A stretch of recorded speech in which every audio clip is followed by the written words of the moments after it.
Hey guys, it's your brother in Christ, Weston. Thanks for joining me today. So today's article comes out of End Times Headlines. Let's get into it. Hey, it says here, headline says Trump's photo with Syrian President al-Sharaa symbolizes new world order. Who knows anything about a new world order? I mean, I guess people who are labeled conspiracy theorists. I'm trying to think of people who are not Christians, but there's plenty of people who are not Christians who believe in a new world order. So yeah, okay, that makes sense. Answering my own questions here. It says here a historic moment signaling a shifting world order. U.S. President Donald Trump met with Syria's new leader Ahmed al-Sharaa in Saudi Arabia.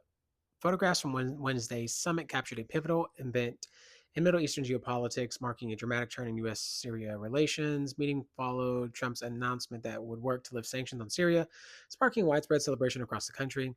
For Syrians, the prospect of eased economic restrictions represents hope after years of conflict and hardship. Ahmad al-Sharaa's ascent is nothing short, that's my son in the background, nothing short of remarkable. Just 5 months ago, on December 8th, he led his Hayat Tahrir al-Sham forces into Damascus, seizing control of the Syrian capital. At that time, Sharaa carried a 10 million US bounty on his head, whoa, due to past allegations and terrorism ties. What? The U.S. swiftly canceled the bounty in December 2024, though questions lingered about how quickly Washington would establish its formal ties. European nations moved faster, with Sharaa visiting France with his high profile meeting with Trump.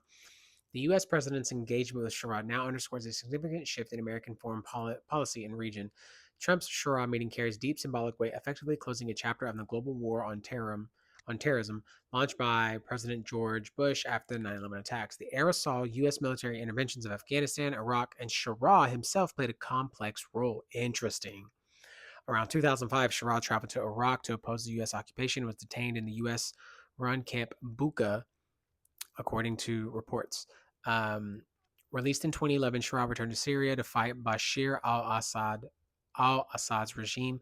His group initially linked to al-Qaeda in Iraq, and he was viewed as a Syrian branch of terrorist network. Dude, that's insane. Over time, Sharaa distanced himself from Al-Qaeda, however you say it, a move that has culminated his emergence as a key figure in Syria's new government. His journey from U.S. detention center to a meeting with the American president, that's pretty crazy, marks a striking bookend to the U.S. post-9/11 role in the Middle East. Sharaa's rise is inseparable from the broader context of Arab Spring, the 2011 uprising that toppled several Arab nationalist regimes, which what began as a wave of hope for democratic reform descended into civil war and chaos in countries like Syria and Iraq. Extremist groups, including ISIS, exploited this instability, further complicating the region's trajectory. Sharaa's leadership and his meeting with Trump signaled potential stabilization in Syria, though the legacy of the Arab Spring remains fraught. The Middle East continues to grapple with the consequences of those turbulent years. Even as new leaders like Sharaa navigate a path forward, Trump's Sharaa summit is more than a diplomatic photo op, it's a potent symbol of changing global landscapes. As the U.S. redefines its role in the Middle East, Sharaa's transformation from a wanted militant to a recognized leader reflects the region's complex and evolving dynamics. The world will be watching closely as Syria and the broader Middle East enter this new chapter. Interesting. I don't know how this kind of works its way into how do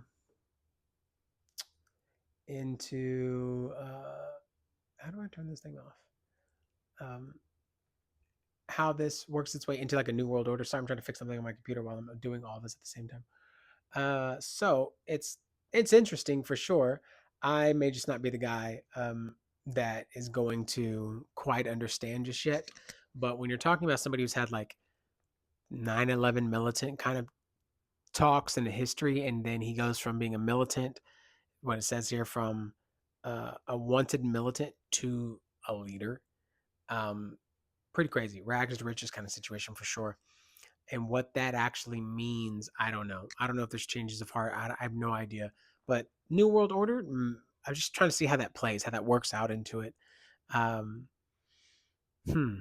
I don't know. I'm not educated enough. I wouldn't be able to make a good guess on how this works. Is Trump the leader that then they would submit to Trump, or Trump is submitting to somebody else over there in Syria? I don't know. Or there's somebody, I don't know. Maybe it's just we've always said this, like Trump may be laying the foundation for something he doesn't know, right? Or he does, or somebody else is pulling the strings, right? And that he lays the foundation, then somebody comes in and uses it for their malicious means after him, which He has no idea, didn't know this is going to happen.